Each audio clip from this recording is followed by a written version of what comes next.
खडकत ग्रामपंचायतीत ग्रामसेवकाचा बेजबाबदारपणा। आष्टी तालुक्यातील खडकत ग्रामपंचायतीत ग्रामसेवकाच्या कामकाजाबाबत गंभीर प्रश्न उपस्थित होत आहेत। दिनांक 24 फेब्रुवारी 2026 रोजी ॲडव्होकेट ज्ञानेश्वर भोसले यांनी खडकत ग्रामपंचायतीत तक्रार अर्ज दाखल केला होता। मात्र या अर्जाची पोच मागितल्यावरही ग्रामसेवकांनी ती दिली नसल्याचा आरोप करण्यात आला आहे। भोसले यांनी सांगितले की अर्ज दिल्यानंतर ग्रामसेवकांना पोच मागितली असता त्यांनी थोड्या वेळाने देतो असं सांगितले। त्यानंतर सुमारे अर्ध्या तासाने भोसले पुन्हा ग्रामपंचायतीत गेले असता ग्रामसेवक व सरपंच दोघेही कार्यालयात नसल्याचं दिसून आले।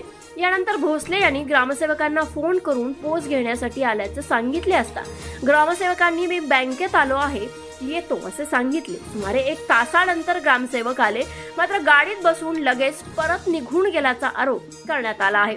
या घटनेमुळे ग्रामसेवकांचा नागरिकांविषयीचा बेजबाबदारपणा स्पष्ट होत असल्याचं भोसले यांनी सांगितलं।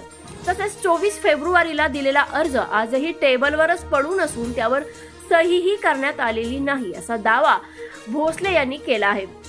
त्यामुळे ग्रामसेवकांना त्या अर्जावर सही करण्याची भीती नेमकी कशाची आहे असा प्रश्न खडकत येथील ग्रामस्थ उपस्थित करत आहेत। दरम्यान या प्रकरणी भोसले यांनी गटविकास अधिकारी यांच्याकडेही तक्रार अर्ज दिला असून 7 दिवसात अहवाल सादर करू असे आश्वासन देण्यात आले होते। मात्र अद्याप या संदर्भात कोणतीही ठोस कारवाई झालेली नसल्याचं सांगण्यात येत आहे। सदर कार्यवाही न झाल्यास त्रिदल आजी माजी सैनिकी संघटना आष्टी तालुका अध्यक्ष ज्ञानेश्वर भोसले यांच्या अध्यक्षतेखाली ग्रामपंचायत कार्यालय खडकत येथे उपोषण करण्यात येणार असल्याचंही यावेळेस भोसले यांनी सांगितलं। ग्रामपंचायत कार्यालयात ग्रामसेवक सतत गैरहजर राहणे आणि गावातील कामांमध्ये बेजबाबदारपणा दाखवणे यामुळे ग्रामस्थांमध्ये नाराजी वाढत आहे। त्यामुळे संबंधित ग्रामसेवक अमोल कुर्डुले यावर प्रशासन कारवाई करणार का याकडे आता खडकत ग्रामस्थांचं लक्ष लागलं आहे। मी ॲडव्होकेट ज्ञानेश्वर भोसले, अध्यक्ष त्रिदल आजी माजी सैनिक संघटना आष्टी तथा स्टार वन न्यूज पत्रकार। आज दिनांक 10 मार्च 2026 मी सकाळी 10 ते 10:50 या ग्रामपंचायत पुढे थांबून गेलो, ग्रामपंचायतला येऊन गेलो।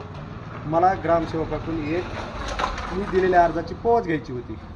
जी पोच जो अर्ज मी दिनांक 24/2/2026ला दिलेला, त्याला आता 3 आठवडे झाले। त्यांनी त्यावेळेस मी अर्ज केला, त्यावेळेस ते म्हटले मला याची पोच नंतर देतो। मी अर्ध्या तासाने जाऊन माघारी आलो तोवर ग्रामपंचायत बंद, ग्रामसेवक इथून निघून गेले। मी फोन केला असता ते म्हटले मला कोर्टाचं काम आष्टीला आले, मी लगेच आलो। परत आले, कुणाचं काम इथं केलं का बाहेरूनच गाडी फिरून परत निघून गेले। मी उस्तर निघून गेले, परत म्हणले मला कुठं कोर्टात काम आलेलं आहे। गेल्या मंगळवारी सुट्टी आली, आज हा 3रा मंगळवार आहे आणि मी ह्या ग्रामपंचायत पुढं सकाळी 1 तास बसून गेलो। आता परत 2:15च्या दरम्यान आलो तरी 3:15 वाजता ग्रामपंचायत बंद, परत आत्ता आलो तरी ग्रामपंचायत बंद। मग आम्ही ती पोच यांना एक अर्ज केलेला आहे, त्या अर्जाची पोच घेण्यासाठी जर आम्हाला 3-3 आठवडे लागत असतील तर या ग्रामपंचायतीकडून आम्हाला त्या अर्जात जे आम्ही नमूद केलेलं आहे त्याची माहिती मिळायला किती दिवस लागतील? का बरं यांना या अर्जाची माहिती वाटत नाही आहे?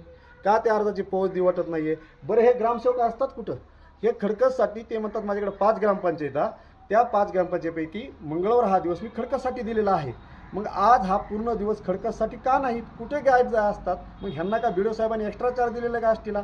जर मी बीडीओ साहेबांना फोन केला मग की तुम्ही हे ग्रामसेवकांना आष्टीला बोललं का, ते म्हणजे बोलवलंच नाही आहे।